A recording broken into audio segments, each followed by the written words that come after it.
Halo semuanya, kembali lagi bersama channel M Storytelling.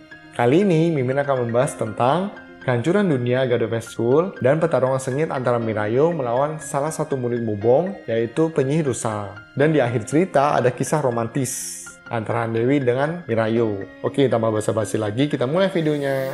Semua dewa bersiap-siap menyerang Mubong. Mereka semua memanggil senjata mereka masing-masing. Saat mereka ingin menyerang Mubong, tanpa diduga, Mubong sudah melukai semua dada mereka dengan tanda salib. Semua dewa sangatlah kaget. Rupanya, kekuatan mereka semua tak sebanding dengan kekuatan Satan, meskipun sudah menggabungkan kekuatan dari penguasa ke-7 sampai ke-2.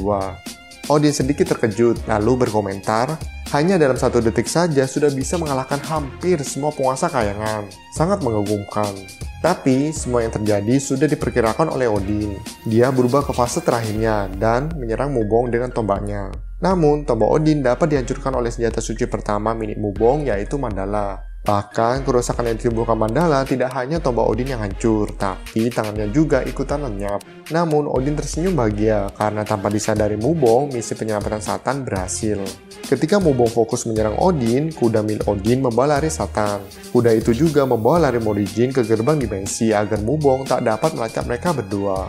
Untuk mengulur waktu, Odin berbasa-basi dahulu kepada Mubong. Basa-basi Odin ini sangatlah berbobot. Odin menegur Mubong kalau dia mengerti betul perasaan Mubong. Kenapa Mubong membenci semua orang, baik dewa maupun iblis. Hanya saja metode pelampiasan yang digunakan Mubong saat ini sangatlah keliru. Oh ya, Mubong sangat membenci semuanya karena dulu dia dikhianati oleh manusia. Terus kekasihnya yang paling dia sayangi harus mati di depan matanya sendiri akibat ulah Beelzebub. Kita tahu kalau Beelzebub itu adalah dewa kayangan. Lanjut, sesungguhnya Mubong menyadari kalau apa yang dia lakukan selama ini memanglah keliru. Dia berjanji kepada Odin kalau umat manusia sudah berevolusi menjadi pribadi yang tidak bergantung siapa-siapa lagi, dia akan melenyapkan dirinya sendiri dengan cara yang paling menyakitkan. Tiba-tiba Handewi sang penguasa kayang pertama menyerang Mubong. Sekarang Odin dan Handewi berkolaborasi menyerang Mubong. Mubong sempat terluka di bagian pipinya dan merasa tersudut. Tapi saat Mubong mulai serius, Handewi dapat dikalahkan dengan mudah. Odin pun tak tinggal diam. Dia menciptakan kembali tombaknya yang sudah hancur dan bersiap menusukkan tombak itu kepada Mubong. Saat Mubong ingin menangkis, tanpa diduga pasukan Valkyrie menahan Mubong dari belakang. Seketika Mubong menghempaskan Valkyrie itu dan melenyapkan tangan satunya milik Odin. Sehingga saat ini Odin sudah tak memiliki tangan lagi. Ketika Mubong ingin melenyapkan Odin, tiba-tiba dari samping Handewi memukul wajah Mubong. Odin yang melihat kesempatan itu langsung menggigit tombaknya dan menusukkan ke Mubong. Handewi juga meninju Mubong dan seluruh kekuatannya. Terciptalah ledakan yang sangat hebat sampai-sampai kota-kota di sekeliling hancur lebur. Namun serangan itu masihlah belum cukup untuk menandingi kekuatan Mubong. Handewi terlempar cukup jauh dan kehilangan ingatannya. Kenapa itu bisa terjadi nanti Mimin akan bahas di belakang ya guys. Sedangkan Mubong kembali ke basementnya untuk memulihkan diri serta beradaptasi dengan kekuatan barunya. Di sisi lain, Morrigan dan Satan berlatih bersama-sama untuk meningkatkan kekuatan mereka. Saat mereka melakukan latih tanding dengan serius, kekuatan Morrigan dan Satan meningkat dengan tajam. Mubong dapat melacak kekuatan besar milik Morrigan dan Satan. Akhirnya, mereka berdua dapat ditemukan. Mubong memancarkan kekuatan yang sangat dahsyat sambil mengirimkan muridnya ke sana. Morrigan dan Satan yang merasakan kekuatan Mubong menjadi merinding dan panik sehingga murid Mubong dapat memporak-porandakan tempat itu. Karena waktu kejadiannya sangatlah singkat, Morrigan dan Satan terpisah. Satan dibawa oleh kuda itu ke dimensi lain, sedangkan Morrigan jatuh di dunia manusia. Ketika Morrigan melihat sekeliling, kota-kota itu sudah menjadi kota reruntuhan. Banyak bangunan yang hancur lebur dan umat manusia semakin berkurang drastis. Itu karena Mubong menyeleksi manusia di bumi agar umat manusia yang hidup hanyalah umat manusia yang unggul. Hasil seleksi dari Mubong membuat manusia lebih kuat dari sebelumnya, tapi mental mereka tidaklah berkembang. Alhasil mereka hanyalah seperti binatang. Oke, kita kembali lagi. Untung saja Morrigan bertemu segelintir orang-orang yang masih belum diseleksi oleh Mubong. Morrigan tinggal di tempat itu beberapa saat. Setelah itu, datang murid-murid Mubong ke daerah Morrigan untuk menyeleksi daerah itu. Terjadi baku hantam antara Morrigan dan manusia baru ciptaan Mubong. Manusia baru tak selevel dengan Morrigan, jadi Morrigan dengan mudahnya mengalahkan mereka semua.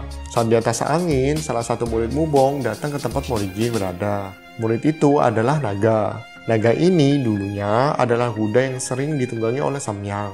Pertarungan antara Poyong atau naga melawan Morrigan dimulai. Saat ini, Morjin tak dapat menunjukkan kekuatan aslinya. Itu karena Mubong sudah mengingat pancaran kekuatan milik Morjin. Jadi, Mubong bisa membuka gerbang dimensi lalu menyerang Morjin dari tempatnya berada, atau pergi menemui Morjin langsung. Meski begitu, Morjin masih bisa mengimbangi kekuatan Poyong, bahkan hampir mengalahkannya. Tapi, tiba-tiba murid satunya lagi datang untuk membantu Poyong. Kali ini, Morjin benar-benar di-nerf. Masa melawan dua murid Mubong saja hampir kalah? Ketika hampir kalah, untung saja ada Sujinli dan Din yang datang membantu Morjin. Mereka dapat melarikan diri dari dua murid Mubong. Di sini, Sujinli membawa Morjin ke tempat Pak Li Piu berada. Lokasi Pak Li Piu sekarang berada di bawah laut, sehingga Mubong tak akan pernah mengetahui sisa-sisa manusia dari Korea. Tujuan Pak Li Piu sekarang ada dua, yaitu pertama, menampung sisa-sisa manusia yang selamat dari ancaman Mubong, dan yang kedua, mengumpulkan kekuatan untuk menghadapi Mubong di pertarungan selanjutnya. Ketika sudah sampai, Sujinli mewanti-wanti Morjin agar tidak menunjukkan kekuatannya, karena tempat ini adalah benteng terakhir dari umat manusia. Mimi jadi teringat nih tentang film Resident Evil yang terakhir, yaitu benteng terakhir umat manusia. Pak Li Piu menyambut Morjin dengan hangat dan membawa Morjin ke ruangan Pak Li Piu untuk berbincang-bincang sebentar. Hasil dari perbincangan tersebut, pertama Pak Li Piu memiliki cawan suci, tapi masih belum tahu cara mengembalikan kekuatan milik Morjin sebelumnya. Yang kedua, Morjin akan pergi ke Istana Naga untuk memperbaiki Yo yang sudah patah. Dan yang ketiga, waktu yang diberikan Morjin ke Istana Naga kurang dari 1 bulan. Kenapa harus 1 bulan? Itu karena Mubong masih harus bermeditasi untuk mengendalikan tubuhnya secara penuh atau utuh. Morjin pun berangkat ke Istana Naga bersama Sujinli. Setelah sampai di Istana Raja Naga, Morjin meminta kepada Raja Naga untuk memperbaiki tongkat Yo yang sudah patah akibat pertarungannya melawan Mubong kemarin. Raja Naga menjelaskan kalau tongkat Yo yang dahulu diambil dari Istana Naga itu adalah tulang naga yang sangat spesial. Dimana kalau terbuat dari tulang naga, apabila patah mustahil untuk disambung lagi. Apalagi tulang naga yang spesial, itu semakin mustahil. Namun Morjin tak putus asa, dia menawarkan jiwanya sendiri sebagai tumbal untuk Raja Naga. Tapi setelah Morjin membunuh Mubong, baru dia menyerahkan dirinya sendiri untuk dimakan. Raja Naga pun tergiur dengan tawaran yang diberikan oleh Morjin. Itu karena Morjin telah memakan daging samyang. Siapapun yang memakan daging samyang, baik secara langsung maupun tidak langsung, akan mendapatkan kekuatan yang luar biasa. Dan yang lebih hebatnya lagi, dapat hidup selamanya. Kalau Raja Naga yang memakan, raga Raja Naga yang sudah mati bisa hidup kembali. Raja Naga tetap mengatakan, tulang naga yang patah mustahil untuk disambung lagi. Tapi bagaimana kalau tulang yang patah itu kita kuatkan lagi melebihi kekuatan sebelumnya? Bahan yang diperlukan untuk memperkuat tulang naga adalah Cintamani. Cintamani ini terdiri dari kristal pengetahuan dan mantra para naga. Untuk mendapatkan Cintamani ini, Morjin harus mendapatkan pengakuan terlebih dahulu dari naga sebagai pemiliknya. Atau lebih simpelnya, bertarung dahulu dengan Raja Naga. Kalau menang, akan diberikan secara cuma-cuma oleh Raja Naga. Tapi kalau kalah, jiwa dan naga Morjin akan dilahap sampai habis saat itu juga. Tanpa pikir panjang, Morjin mengiyakan persyaratan itu. Pertarungan antara Morjin melawan Raja Naga pun dimulai. Sebelum memulai, Raja Naga menyuruh Morjin untuk berubah ke bentuk aslinya. Namun Morjin tak dapat melakukan itu, karena kalau Morjin melakukan itu, Mubong akan langsung mengetahui lokasi Morjin berada, dan akan menghancurkan segalanya. Raja Naga sangatlah marah dengan jawaban Morjin. Dia merasa dihina oleh Morjin. Oh ya, Raja Naga adalah salah satu dari 3 iblis terkuat di zaman itu. 3 iblis ini adalah yang pertama Deokara atau Morjin, yang kedua Deo Kerbau atau King Uma, dan yang terakhir adalah Raja Naga. Kita kembali lagi ke pertarungan Mubong melawan Odin dan Handewi. Di sini Mimin akan jelaskan kenapa di penjelasan tadi tiba-tiba Handewi dan Mubong ketika menyatukan kekuatan dia kalah melawan Mubong. Penjelasannya itu seperti ini. Meski mereka berdua mengeluarkan seluruh kekuatan mereka melawan Mubong, tetap saja mereka berdua tak mampu mengimbangi kekuatan Mubong. Handewi harus kehilangan tangan kanannya dan Odin pun harus kalah. Saat Handewi ingin dibunuh oleh Mubong, tiba-tiba Mirayu datang menyelamatkan Handewi. Karena kekuatan Mubong terlalu besar bagi Mirayu, sehingga Mirayu tak dapat mengimbangi kekuatan Mubong. Tebasan dari Mirayu saja hanya menyayat telapak tangan Mubong, sedangkan serangan dari Mubong melukai wajah Mirayu. Bahkan mata kanan Mirayu hampir buta. Untung saja ikat kepala Mubong mengencang, sehingga Mirayu dapat melarikan diri bersama Handewi. Ikat kepala Mubong mengencang karena Mubong terlalu banyak mengeluarkan kekuatannya, sehingga mencapai batas waktu penggunaan kekuatan yang sangat besar itu. Kemudian Mubong melakukan meditasi untuk memulihkan diri dan mengambil alih tubuhnya dari Buddha. Di sisi lain, Mirayu yang melihat Handewi kehilangan tangan, dia memberikan tangannya sendiri kepada Handewi. Jadi, sekarang Handewi sudah sepenuhnya mewarisi kekuatan Kaisar Gyeok. Sebelumnya, kekuatan Kaisar Gyeok terbagi menjadi dua bagian. Pertama, mata si bijak. Mata ini diberikan kepada Handewi. Dan yang kedua, kekuatan fisik dari Kaisar Gyeok. Kekuatan ini diberikan kepada Mirayu. Sedangkan Mirayu yang sekarang menjadi manusia biasa lagi. Setelah semuanya menjadi aman, Mirayu pergi ke sebuah desa. Di desa itu masih belum terjamah oleh pemilihan Mubong. Tapi tak selang beberapa waktu, pemilihan Mubong sudah sampai di desa itu. Mirayu yang tak ingin gagal lagi dalam melindungi apa yang dia ingin lindungi, dia melawan semua anggota Mubong. Tak ada satupun anggota Mubong yang selevel dengan Mirayu, sampai salah satu murid Mubong yang menyandang gelar penyihir rusa tiba di desa itu. Pertarungan sengit antara mereka berdua terjadi.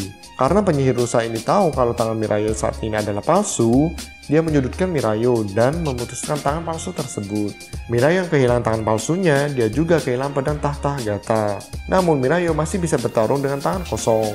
Kegigihan Mirayu yang ingin melindungi orang-orang di situ membuat penyihir rusa menyukai Mirayu. Karena Mirayu melindungi orang-orang mengingatkan masa lalu dari penyihir rusa. Baku hantam keduanya pun tetap berlanjut.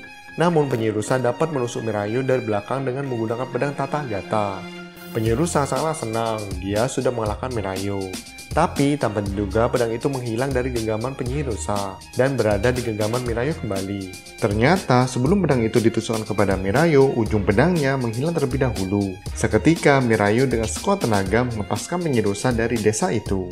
Lalu Mirayu dan orang-orang desa pergi meninggalkan desa itu karena desa tersebut sudah tak aman lagi. Setelah berjalan cukup jauh, Mirayu bertemu dengan penyihir rusa kembali.